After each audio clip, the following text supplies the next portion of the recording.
He was a king in a glass castle, and she was just a ghost, polishing the windows. Damien Sterling, a name that echoed like currency in the canyons of Wall Street, saw her as nothing more than a uniform, a pair of hands, to serve his guests. In front of hundreds of New York's elite, he didn't just fire her for a simple mistake. He shattered her dignity, casting her out of his glittering penthouse and into the cold night. But he made one colossal miscalculation. He assumed she was nobody. He never imagined that the ghost he banished from his party would be the one and only person on Earth who held the key to his entire empire's future. What happens next isn't just a story of revenge. It's a story of a stunning reckoning that unfolded in a matter of hours, proving that sometimes the most powerful person in the room is the one you never even bothered to see. The air in Damien Sterling's penthouse was worth more than most people's homes. It was a carefully curated blend of expensive champagne, the subtle competing scents of designer perfumes, and the electric hum of ambition. From the 100th floor of One Vanderbilt, the lights of Manhattan sprawled below like a carpet of fallen stars, a kingdom Damien surveyed with the casual ownership of a modern-day emperor. Tonight was his coronation. Sterling Innovations had just completed the hostile takeover of a rival tech firm, a ruthless, brilliant maneuver that had been the talk of the financial world for weeks. This party was not a celebration. It was a declaration of dominance. Damien moved through the crowd with a predatory grace. His suit, a custom Tom Ford, was the color of midnight, his smile a sharp, calculated weapon. He shook hands, his grip firm, and brief, his eyes already scanning for the next more important conversation. He was a man who operated on a different plane of existence, one where time was measured in market fluctuations, and human beings were assets or liabilities. Chloe Martinez was firmly in the liability category. For her, the penthouse was not a kingdom, but a battlefield. Each tray of champagne flutes she carried was a precarious mission. Each request from a guest was a potential landmine. Hired by a high-end catering company, she was a temporary fixture, as disposable as the linen napkins. She was a 26-year-old with tired eyes, an artist's spirit crushed by the brutal pragmatism of rent, and a quiet, observational nature that she'd learned was best kept hidden. Here in this gilded cage, she saw the world Damien had built. Men with unnervingly white teeth laughed about gutting entire departments of the company they'd just acquired. Women adorned in diamonds spoke of summering in the Hamptons as if it were a trip to the grocery store. It was a universe away from her tiny Brooklyn apartment, where the smell of oil paint and turpentine was her only luxury. Chloe's focus was singular. Get through the night, collect her pay, and disappear. But her artist's eye was a curse. It saw everything. It saw the flicker of desperation in the eyes of a junior executive trying to impress Damien. It saw the genuine affection between an elderly couple, the founders of a philanthropic fund, who looked utterly out of place. And it saw the tightening of Damien Sterling's jaw every time he glanced at his phone. He was the host, the victor, but he was wound as tight as a watch spring. The inciting incident, when it came, was banal, almost laughably small. Chloe was navigating a dense cluster of guests near the floor-to-ceiling windows when a boisterous investment banker, a man named Roger Davenport, stepped backward without looking, bumping her arm. The tray tilted. A single glass of cristal, a bubble of golden light, tumbled through the air in what felt like slow motion. It didn't hit Damien. It hit the pristine white dress of a woman standing beside him, a socialite named Cassandra DeWitt. The splash was a dark, shocking stain on the immaculate fabric.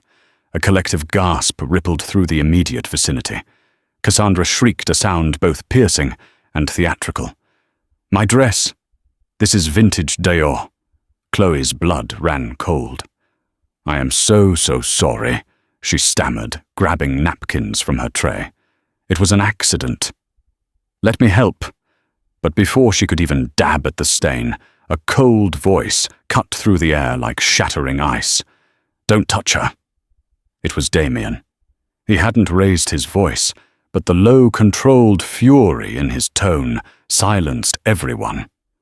He looked not at Cassandra, but directly at Chloe. His eyes, the color of slate, weren't angry. They were devoid of all emotion, a terrifying void. He saw her not as a person who had made a mistake, but as a malfunction, a glitch in his perfectly orchestrated evening. "Who is in charge of the catering?" he demanded to no one in particular. A flustered manager in a cheap suit scurried forward. "Mr. Sterling." "I don't want your excuses." Damien snapped his gaze, still locked on Chloe. He took a deliberate step forward, his presence sucking the air from around her. "I pay for perfection.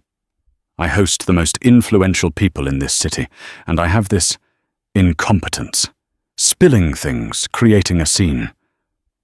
Chloe felt hundreds of eyes on her. Her face burned with a shame so hot it felt like a physical fever. She wanted the floor to swallow her. "Sir, it was an accident.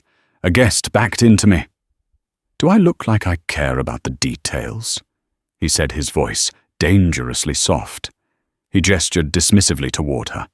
"You are finished. I want you out of my building. Now." The catering manager paled.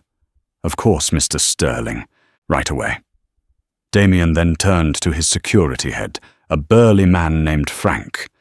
"Frank, make sure she leaves. Not just the party, the entire building, and get the name of this company. They will never work in this city again." The finality of it was absolute. It wasn't just about being fired from a one-night gig. He was casually, effortlessly trying to destroy the small company that had hired her. Chloe looked at him, truly looked at him, and for a second her fear was replaced by a spark of defiance. She saw the hollow core of the man beneath the billion-dollar suit, a man whose power was so fragile he had to assert it by crushing someone with none. "Go!" Damien commanded, his voice a low growl. She didn't say another word. She turned her back straight and walked through the crowd that parted for her as if she were carrying a disease. The whispers followed her like the rustling of snakes. As Frank escorted her to the service elevator, she could hear Cassandra DeWitt wailing dramatically about her dress, and Damien's voice, now smooth as silk, apologizing to his esteemed guests for the unfortunate disturbance. In the sterile silence of the service elevator, the humiliation washed over her in waves. The doors opened into a cold concrete loading dock. Frank, who had a kinder face than his job, suggested simply nodded at her. "He's under a lot of pressure tonight. Don't take it personally." But it was personal. He hadn't just fired a waitress. He had erased a human being. Standing in the alley, the grimy city air, a stark contrast to the filtered atmosphere of the penthouse, Chloe clutched the strap of her bag. The uniform which she would have to return felt like a costume of shame. He had no idea who she was. He had no idea what she was capable of. And he had no idea that the most important deal of his life, the one that was making his jaw clench every time he checked his phone, was not with some faceless corporation or a reclusive tech genius. The deal was with her. And he had just failed the final test. The biting wind of a New York night whipped around Chloe as she stood in the alley. The sounds of the city, a distant siren, the rumble of the subway, the laughter from a nearby bar felt alien, as if she were listening to them from underwater. The shame was still there, a hot coil in her stomach, but as the minutes passed, something else began to crystallize in its place, cold, hard clarity. She took a deep breath, pulling her worn coat tighter. She wasn't just Chloe Martinez, a struggling artist and part-time waitress. That was a carefully constructed shell, a persona she adopted for a very specific purpose. The world Damien Sterling was so desperate to conquer knew her by another name, though they didn't know it was her. In the encrypted shadowy corners of the tech world, she was known only as Nix.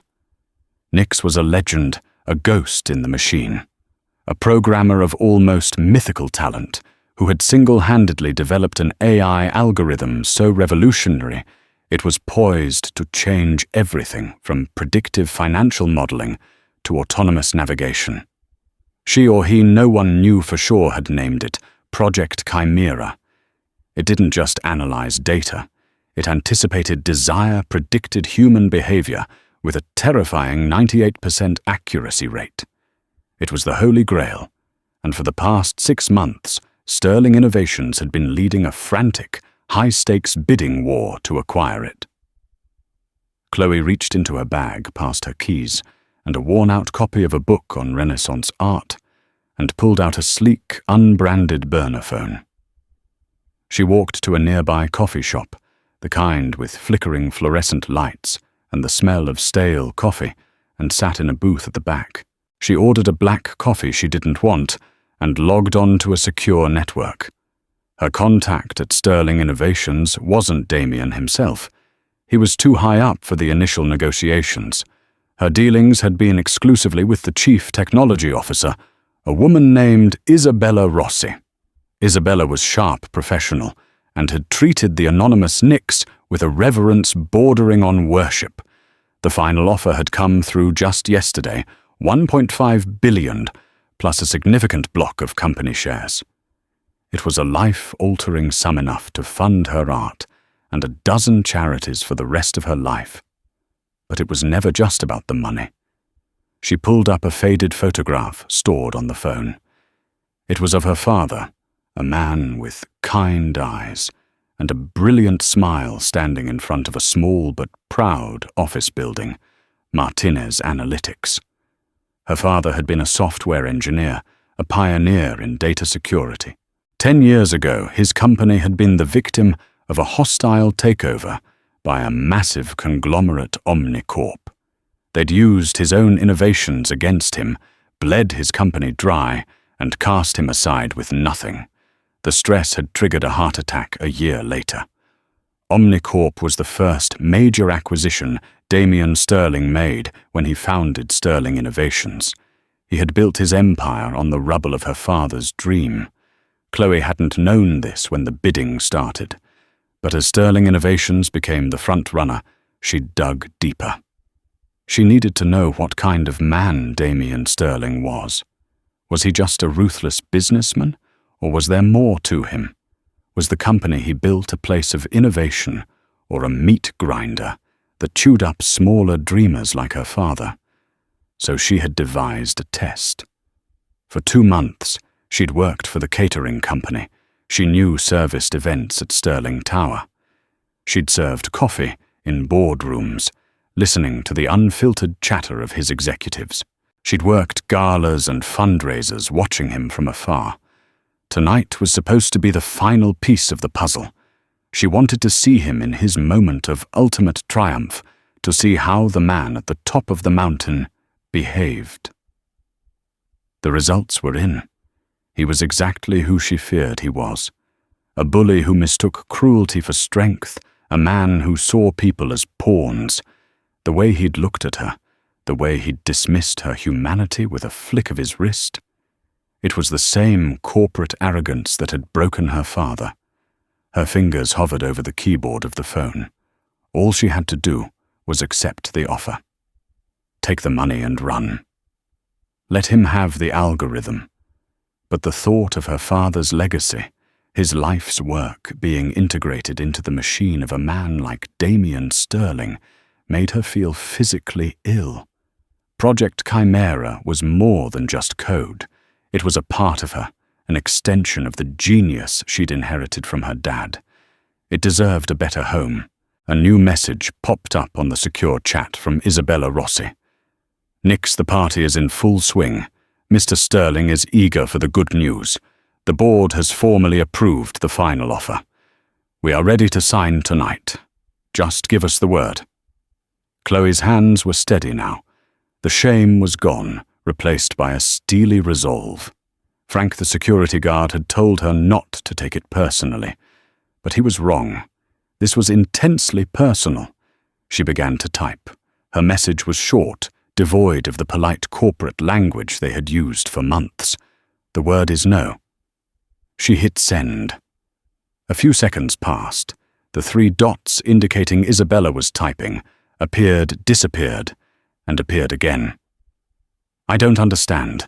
Is the offer insufficient? We can discuss terms. Nix, please respond. This is the culmination of months of work. Chloe leaned back in the sticky vinyl booth. She thought of Damien Sterling 100 floors above her, celebrating a victory he hadn't yet won. She imagined the triumphant smile on his face, the confident conversations about a future powered by her work. Her work. She typed again, each word a carefully placed domino. The terms are not the issue. The issue is character. I have had the opportunity to observe the leadership of Sterling Innovations up close. It is an organization I cannot in good conscience partner with. The deal is off. Do not contact me again. She closed the chat window, took a sip of the bitter coffee, and stood up. She walked out of the coffee shop and back into the unforgiving New York night. But this time, she wasn't a humiliated waitress cast out into the cold. She was Nix, and she had just thrown a bomb into the heart of Damien Sterling's kingdom.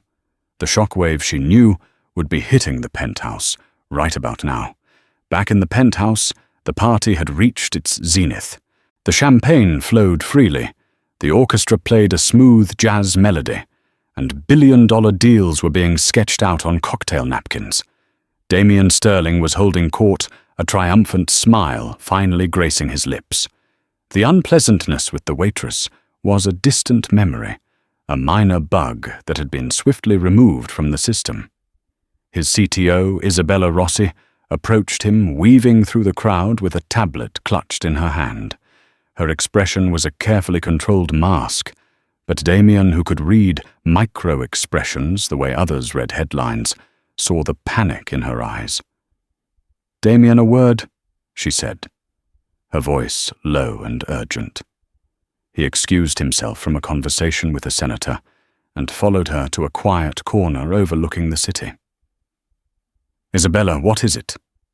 "Did Nix sign? I want to announce it before the end of the night. It'll be the perfect crescendo."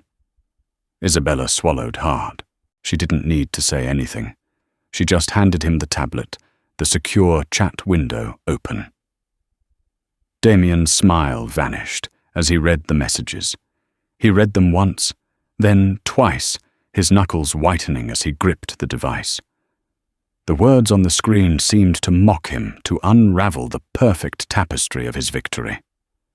The issue is character. I have had the opportunity to observe the leadership of Sterling Innovations up close. The deal is off.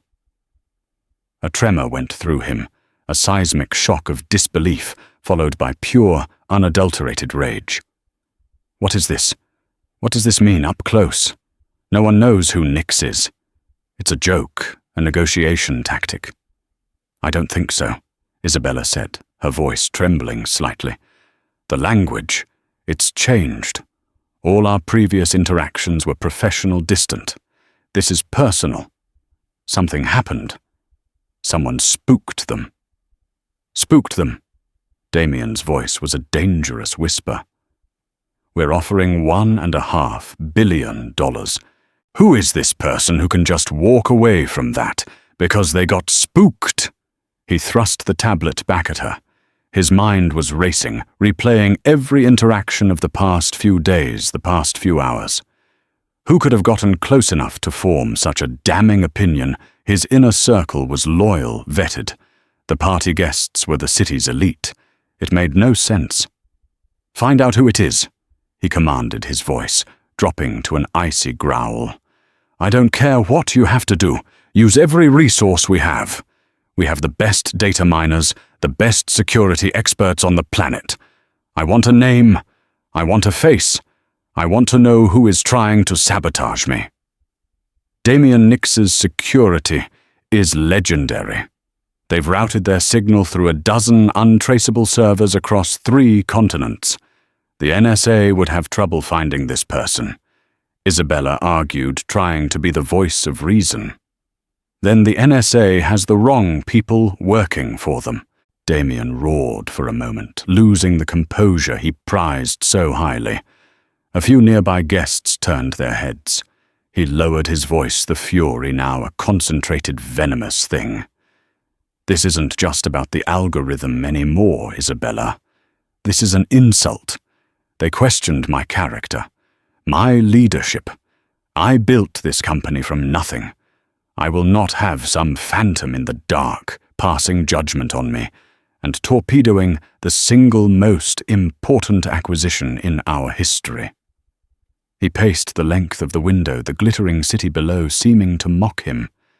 Everything he wanted was right there, and it was slipping through his fingers because of an anonymous moral arbiter. He felt a profound sense of injustice. He played the game harder and better than anyone. He was ruthless, yes, but that was the price of success. Who was this person to judge him for it? His COO, a pragmatic and unflappable man named George Hansen, joined them. "What's going on?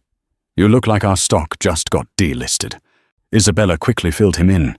George's face went pale. "You're saying the Nix deal is dead? It's on life support, and someone is about to pull the plug," Damien seethed. "We need to do something. Send another offer. Double it. I don't care. Money is no object." "It's not about the money," Isabella repeated, frustrated. "Read the message. This is about us. About you." Just then her tablet pinged. A new message. From Nix. The 3 of them huddled around the small screen like it was a lifeline. A single sentence glowed in the darkness. "Your desperation is palpable. It changes nothing. However, I am not an unreasonable person. An error in judgment was made tonight.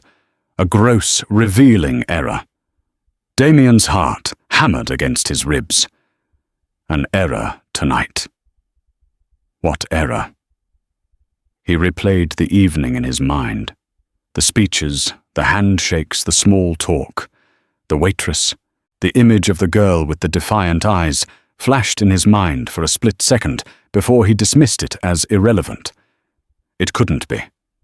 Another message appeared. "I will grant Mr. Sterling one final opportunity to salvage this." A meeting. Face to face. A wave of relief washed over Damien. A meeting was good. A meeting he could handle. He could charm, intimidate, or buy anyone. "Good. Set it up.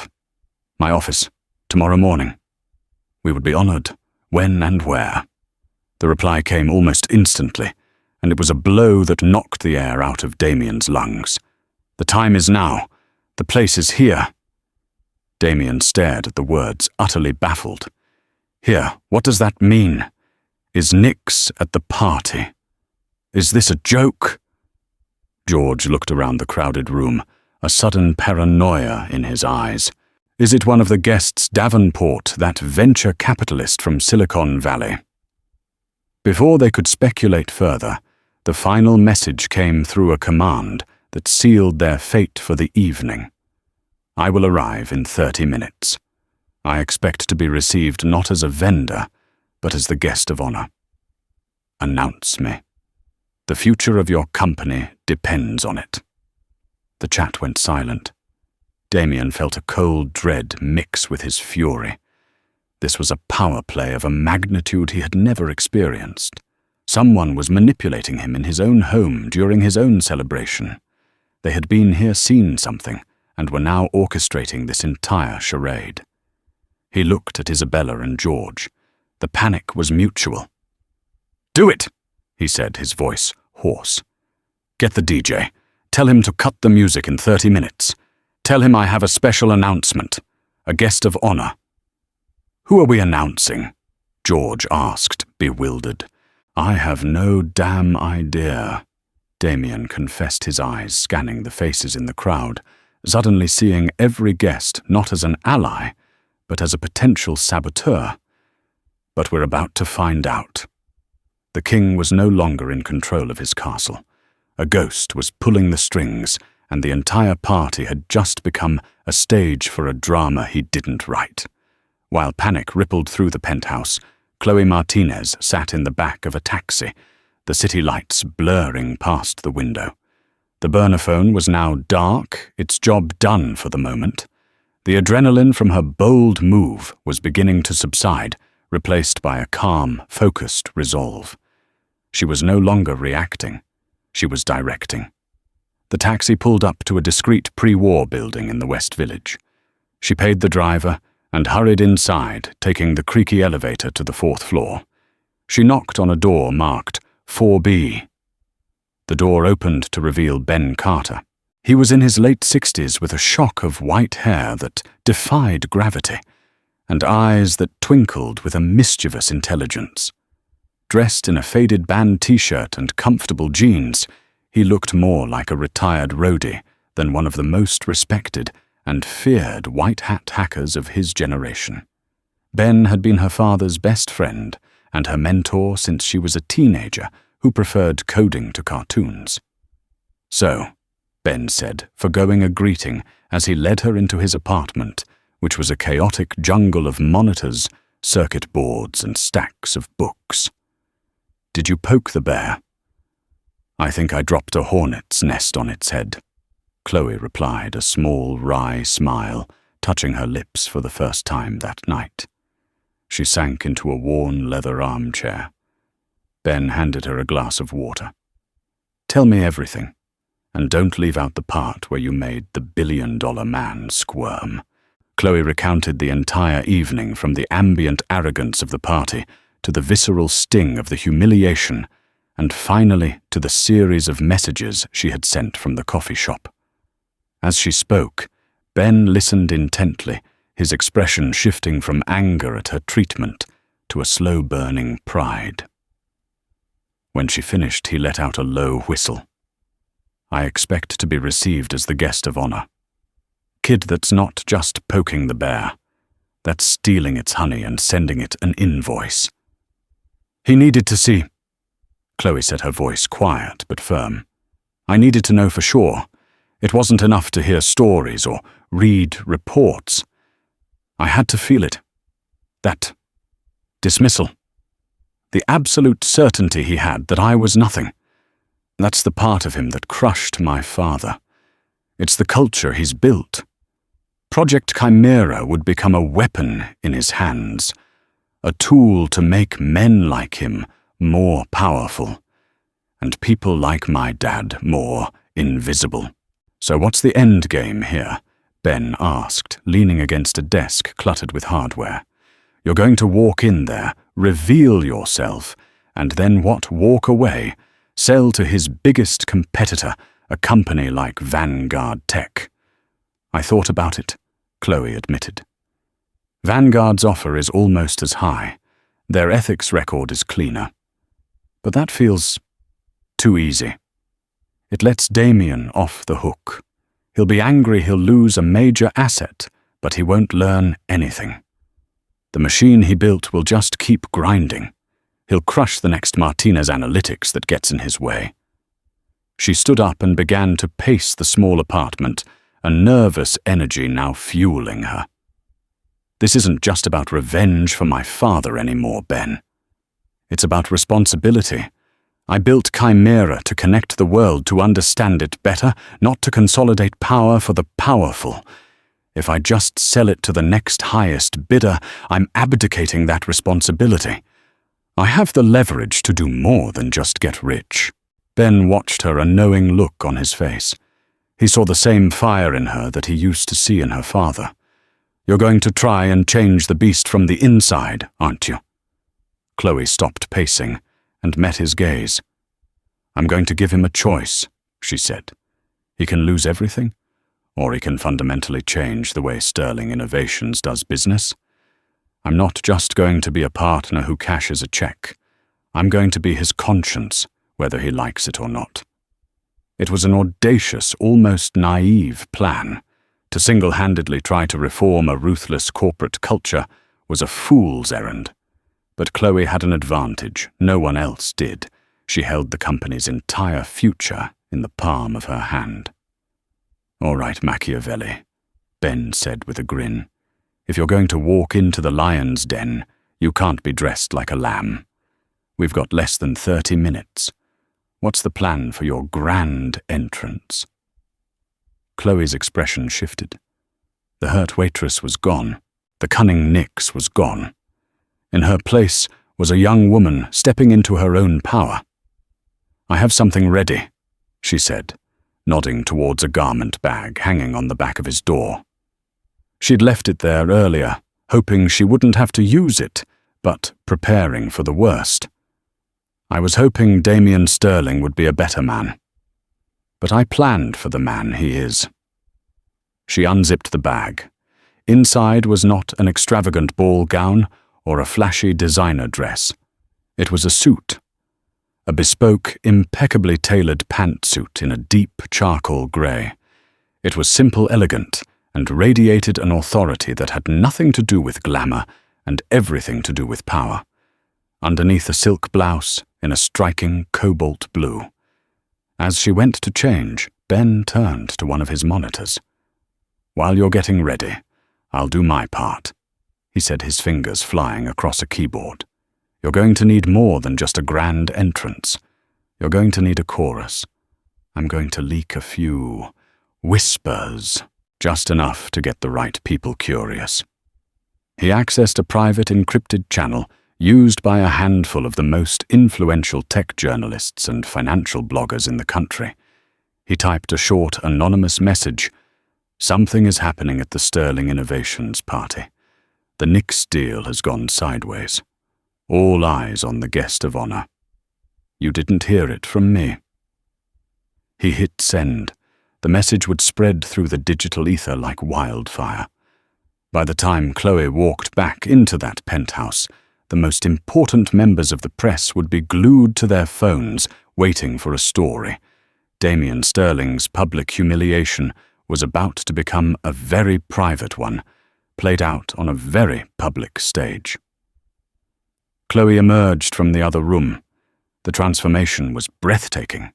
The ill-fitting waitress uniform was gone, replaced by the armor of the suit. She had let her hair down from its tight bun, and it fell in soft waves around her shoulders. She had put on minimal, tasteful makeup. She looked poised, confident, and utterly in control. She was no longer Chloe Martinez or Nix. She was herself, whole and powerful. "How do I look?" she asked. Ben smiled a genuine, proud smile. "You look like your father's daughter," he said. "You look like the future. Now go.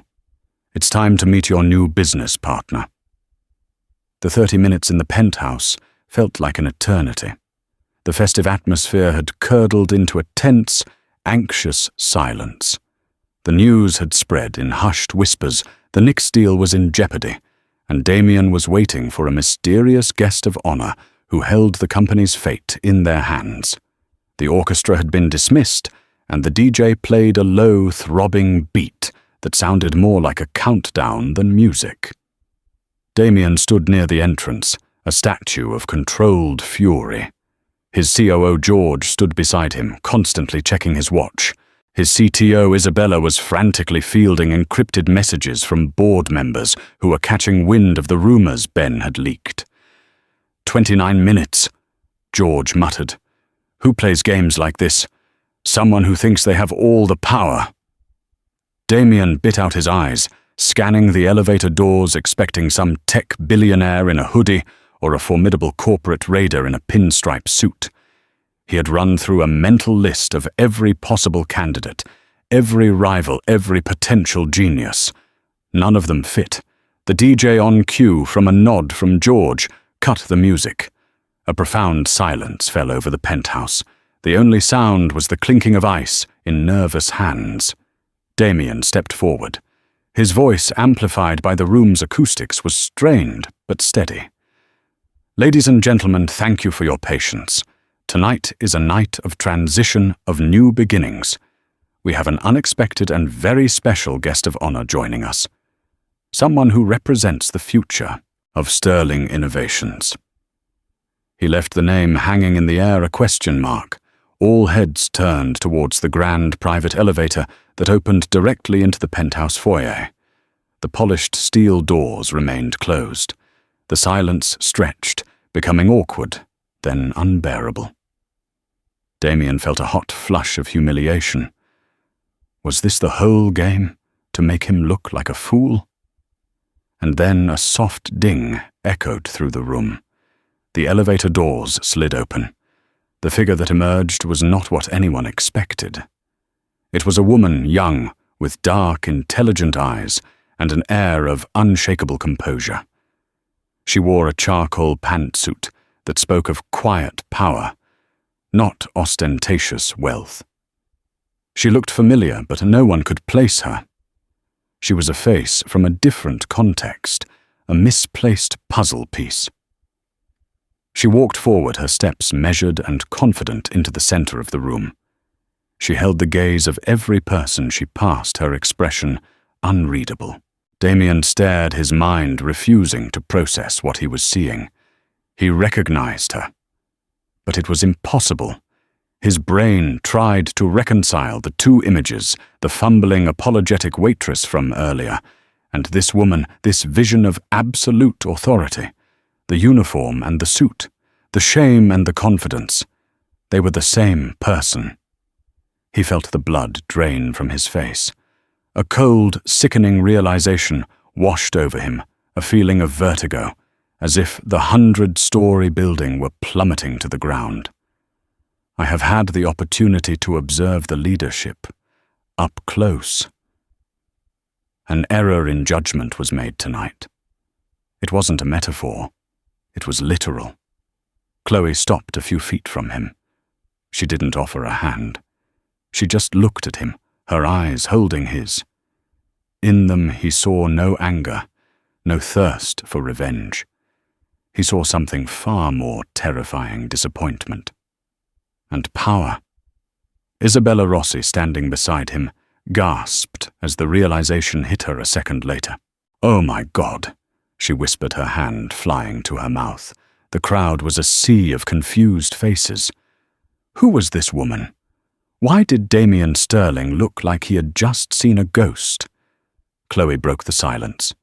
Her voice was calm and clear, carrying easily through the quiet room. It was the same voice that had apologized for spilling the champagne, but now it was imbued with an entirely different weight. "My name is Chloe Martinez," she said, her eyes still locked on Damien. Then she delivered the final devastating blow, the one that connected all the dots. "But you and your team know me as Nix." A wave of audible gasps swept through the penthouse. Phones were immediately surreptitiously raised. The tech journalists Ben had alerted were typing furiously. This was the story of the year. The reclusive anonymous genius everyone had been chasing was a young woman who had just hours ago been serving them drinks. Damien was speechless. His world had been turned completely upside down.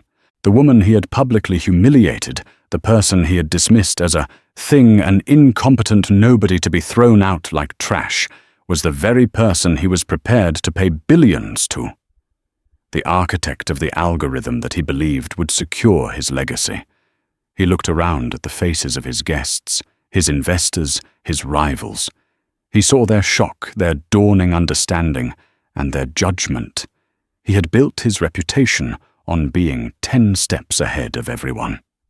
In one night, in one single act of petty arrogance, he had proven himself to be a fool. Chloe gave him a slight, almost imperceptible nod, as if to say, "The stage is yours. What will you do now?" This was his test. The entire New York elite was watching. He could deny it, call security rage. Or he could face the abyss he had opened for himself. For the first time in a long time, Damien Sterling had no idea what to do. The king was naked in his own court, and the ghost he had banished had returned as the judge, jury, and executioner.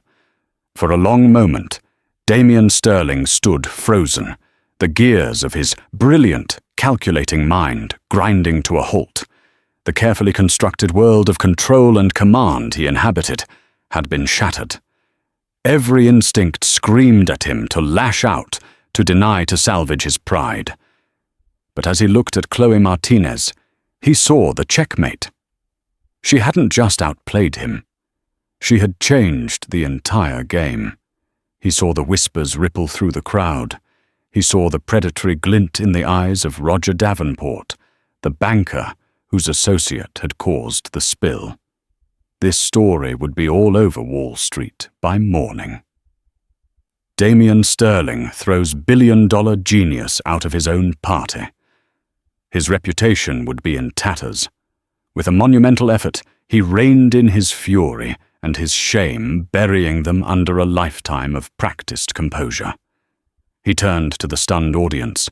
"It seems," he began, his voice raspy, before clearing, "that I owe our guest of honor, and all of you, an explanation and an apology." He turned back to Chloe, forcing himself to meet her steady gaze. "Ms. Martinez, I am at a loss for words. My behavior earlier was inexcusable. There is no excuse." He then gestured towards a private study off the main room. "If you would grant me a few minutes in private, please." It was a request, not a command. The shift in his tone was lost on no one. Chloe gave a slight nod. Isabella Rossi and George Hansen should join us. It was her first directive, and Damien accepted it without question. The four of them walked towards the study, the crowd parting before them, their whispers following like a tidal wave. The moment the heavy oak door of the study closed, the silence was deafening. It was Damien's inner sanctum, a room with leather-bound books he'd never read and a large mahogany desk. But tonight, it felt like a cage. Damien finally let his composure crack. He ran a hand through his perfectly styled hair, his face a mask of disbelief and dawning horror. "Hautwe" was the only word he could manage. "For 2 months I've been working for the catering company," Chloe explained calmly, choosing to stand rather than take one of the offered chairs. She was in control of the space. "I needed to understand the culture of this company before I entrusted it with my life's work. I needed to understand the man who runs it." "And you decided to test me?" Damien asked, a hint of his old anger flaring. "You were testing yourself, Mr. Sterling. I was just there to record the results," she replied, her voice cutting through his anger with surgical precision. "I saw a man under pressure, yes. But I also saw a man whose first instinct is to punch down, to humiliate someone he perceives as powerless to make himself feel strong. My father was a brilliant man, a small business owner. He was crushed by a company just like this, a company that saw him as an obstacle, not a person. That company was Omnicorp, your first acquisition." The name landed like a physical blow. Damien sank into his chair. He remembered Omnicorp. It was a footnote in his rise, a stepping stone. He'd never even thought about the founder. "I see," he said, the words tasting like ash. "This isn't a negotiation. It's a reckoning. It's an opportunity," Chloe corrected him, "for you to prove that tonight was an aberration, not the defining principle of your character. Or you can prove that it is, and I will walk out of this room, and by morning, Vanguard Tech will own Project Chimera." Isabella and George exchanged a panicked look. Vanguard was their fiercest competitor. Chimera in their hands would be a death sentence for Sterling Innovations. "What do you want?" George asked, his voice raw. "The price has gone up, I assume." Chloe shook her head. "This is no longer about a simple acquisition for a flat fee. The original deal is dead.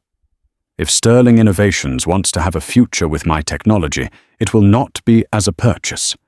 It will be as a partnership. A merger. She laid out her terms, each one a bombshell. First, I'm not selling. I'm licensing Project Chimera exclusively to Sterling Innovations in exchange for a 30% equity stake in the entire company, making me the second largest shareholder. George choked. 30%, that's insane. Is it? Chloe countered her gaze, unwavering. Your entire 5-year growth strategy, which you presented to your shareholders last month, is predicated on acquiring my algorithm. Without it, your stock will lose half its value by the end of the week. 30% is a bargain. She continued, not giving them time to recover. Second, I will be appointed to the board of directors, and I will be given the title of Chief Innovation and Ethics Officer. A new department will be created under my direct authority, funded with 5% of the company's annual net profits. A Chief Ethics Officer, Damien said, bewildered. It was a title from a non-profit, not a cutthroat tech giant. Yes, Chloe said firmly. Your company needs a conscience. That department will review every project, every acquisition, every major decision through a single lens, its human impact. It will have the power to veto any project that it deems ethically compromised. That's unheard of, Isabella whispered. It would hamstring our ability to move fast. It will force you to move right, Chloe retorted. Finally, my father's company, Martinez Analytics, will be re-established as an independent subsidiary of Sterling Innovations with its original name. It will focus on pro bono data security for non-profits and startups. You will fund it. It will be my father's legacy, rebuilt by the same man whose empire was built on its ashes. The three executives were stunned into silence. This wasn't a list of demands. It was a complete restructuring of their company's DNA. She wasn't asking for money. She was demanding a soul. Damien looked at Chloe, truly seeing her for the first time. He saw the intelligence, the iron will, and the deep-seated principles that drove her. She wasn't just a genius coder. She was a visionary he had tried to throw in the garbage. He thought about the alternative, the public humiliation, the collapse of his stock, the triumphant call he'd get from the CEO of Vanguard Tech, his empire crumbling not because of a market crash or a bad investment, but because of his own arrogance, because he failed to see the worth of a person in a Waitress uniform. Slowly, deliberately, Damien Sterling stood up. He walked around his desk and extended his hand. The gesture was stiff, unnatural for him, but it was there. Ms. Martinez. He said, his voice heavy with the weight of his defeat and the dawning of a new reality. You have my word. We accept your terms. Chloe looked at his outstretched hand for a moment before taking it. Her grip was firm. I'll need more than your word, Mr. Sterling. I'll need it all in writing by sunrise. My lawyer is on standby. She was giving him no room to maneuver, no time to find a loophole. As they shook hands, it was clear to everyone in the room that this was not the end of a negotiation. It was the beginning of a profoundly uneasy, impossibly complicated, and potentially revolutionary alliance. Damien Sterling had not just acquired an algorithm. He had acquired a conscience, and it had come in the form of the woman he had wronged. When they emerged from the study an hour later, the party was a shadow of its former self. Most of the guests had left, but a crucial contingent remained: the board members, the key investors, and the pack of journalists who knew they were witnessing a seismic event. Damien Sterling walked to the center of the room, Chloe Martinez at his side. He no longer looked like a triumphant king, but he didn't look defeated either. He looked different, humbled, resolute. For those of you who have remained, Damien began his voice, carrying a new, unfamiliar gravity. "I thank you. I have one final announcement to make tonight. It is one of the most important in this company's history." He paused, taking a deep breath. Sterling Innovations is not acquiring Project Chimera. Instead, we are entering into a historic merger with its creator. Please join me in welcoming the new Chief Innovation and Ethics Officer, a member of our Board of Directors, and our new partner, Chloe Martinez. A polite, if slightly bewildered applause trickled through the room. Chloe stepped forward. She wasn't a waitress anymore. She wasn't the anonymous Nix. She was the second most powerful person in this room, and her expression reflected the immense weight and opportunity of that fact. "Thank you, Damien," she said, using his first name with a deliberate ease that cemented their new relationship. Sterling Innovations is at a crossroads. Technology has given us incredible power, the power to reshape the world. But power without principle is blind. The future we build here will be different. It will be a future where innovation is measured not just by profit margins, but by its impact on people. All people. From the boardroom to the loading dock. Her eyes swept the room, and for a fleeting moment, they met the gaze of Frank, the head of security who was standing by the wall. He gave her a subtle, respectful nod. The story of that night became a legend on Wall Street and in Silicon Valley.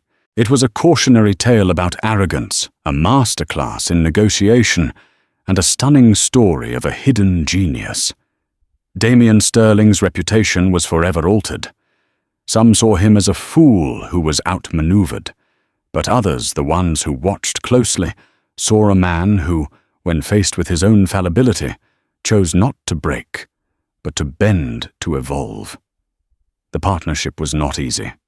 There were boardroom battles, clashes of ideology, and moments when Damien's old instincts warred with Chloe's new direction.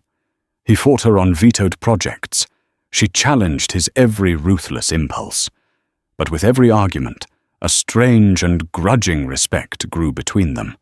He was forced to confront the human cost of his decisions, and she was forced to navigate the brutal realities of a multi-billion-dollar corporation.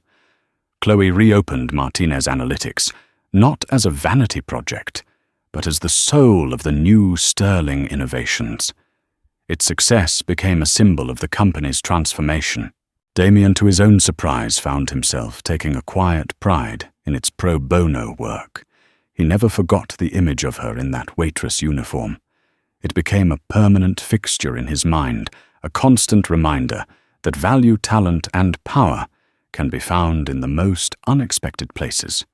He learned to look at people to truly see them, not just their titles or their net worth. The glass castle on the 100th floor was no longer just his. It now had a new architect, one who was reinforcing its foundations with something it had always lacked, a conscience. The ghost he had tried to banish had not just returned to haunt him. She had stayed to help him rebuild his kingdom, not on the sand of ruthless ambition, but on the solid ground of human dignity. The story of Chloe Martinez and Damien Sterling serves as a powerful visceral reminder of a truth we too often forget. A person's worth is not defined by their uniform, their job title, or their bank account. It's defined by their character, their intellect, and the fire within them. Damien saw a disposable waitress. He was blind to the brilliant mind that held his entire future in her hands. His act of casual cruelty almost cost him everything, but it led to an incredible reckoning that forced him to rebuild his empire on a foundation of respect. This story shows that the world can change in an instant, and the person you dismiss today might be the one you answer to tomorrow. It's a lesson in humility, a celebration of hidden strength and proof that sometimes the greatest power lies not in being the loudest voice in the room, but the most observant one. If this story resonated with you, please hit that like button and share it with someone who needs to hear it. Don't forget to subscribe and click the notification bell so you don't miss our next video. And tell us in the comments below, have you ever witnessed a moment where someone was completely underestimated only to reveal their true power? We'd love to hear your story.